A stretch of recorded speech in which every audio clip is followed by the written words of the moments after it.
Hey guys, welcome back to our YouTube channel.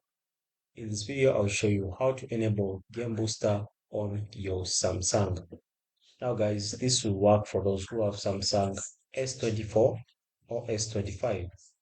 So this will be a step-by-step guide, and if you have your Samsung, you can go ahead and follow these procedures.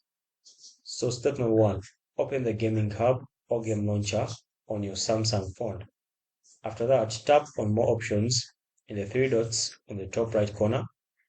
Choose Game Booster. Select the game you want to optimize. For example, if you're playing Dream League Soccer, select that game and then choose Performance to get the frame rates and speed.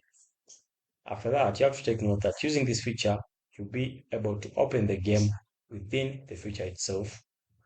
You just need to swipe to the left while holding the sideways of your phone, and then you see the booster menu.